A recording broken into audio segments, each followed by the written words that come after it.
Madame la présidente, madame la ministre, monsieur le rapporteur, chers collègues. L'ambition de ce texte était pourtant simple, faire face à l'augmentation des prix alimentaires. Alors que tous les acteurs du secteur vous alertent sur le fait que l'avancée des négociations commerciales ne fera pas baisser les prix, ou même pire, les fera augmenter, vous persistez dans cette idée. Les ménages français sont essorés face à l'augmentation des prix alimentaires, de l'énergie ou encore des loyers. Les 37 produits du quotidien, du panier de courses, coûtent 20 € de plus au mois d'août 2023 qu'un an auparavant. Un Français sur 6 ne mange pas à sa faim. Les Restos du Cœur s'attendent à servir 170 millions de repas cette année. C'est 30 millions de plus qu'en 2022. Pour la première fois, environ 150 000 personnes ne pourront pas être servies par l'association cette fin d'année. Et les autres verront leur quantité de produits distribués réduite. Les files d'attente des aides alimentaires grossissent car les prix augmentent, mais les salaires ne suivent pas. Pour 2023, les hausses de salaire sont attendues à 4,5% en moyenne pour une inflation à 5%. Face à cette situation dramatique, votre gouvernement est en faillite politique. Mais vous avez eu une révélation. Vous proposez d'avancer les dates des négociations commerciales. Waouh, quelle ambition! Mais si vous voulez être pris au sérieux, faites des propositions sérieuses. Nous attendons des mesures urgentes et efficaces. On ne peut pas attendre des multinationales de l'agrobusiness de renégocier avec la grande distribution pour faire baisser les prix. Ces mêmes multinationales qui se sont gavées toute l'année sur le dos de l'inflation.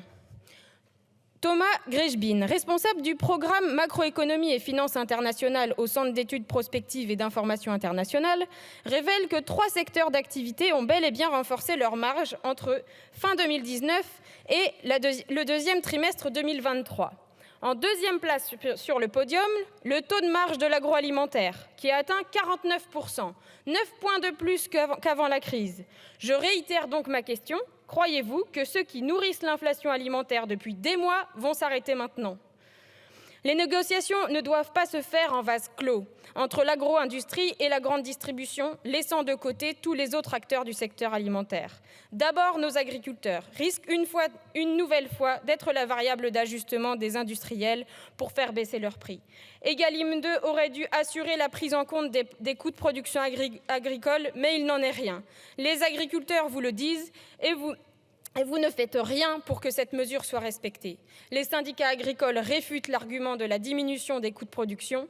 Les derniers chiffres de l'INSEE montrent une hausse significative des charges pour nos agriculteurs. L'indice des prix d'achat des moyens de production agricole ont augmenté de 18% en 2 ans, en juillet 2023. Ensuite, les petites et moyennes entreprises ainsi que les entreprises de taille intermédiaire ont totalement été oubliées de ce texte. L'avancée des négociations commerciales entre la grande distribution et les multinationales de l'agroalimentaire risque de les contraindre à négocier en dernier et de réduire leur marge de manœuvre, alors même que nous devrions protéger ces entreprises à taille humaine qui font vivre nos territoires. Monsieur le rapporteur nous a indiqué lors de l'examen en commission que certaines de ces entreprises ne seraient pas en capacité de pouvoir renégocier dans un délai aussi court. Eh bien, dans ce cas, n'avançons pas la date butoir des négociations commerciales. Et enfin, les consommateurs sont laissés sur le bord du chemin. Ils ont besoin de réelles mesures d'urgence.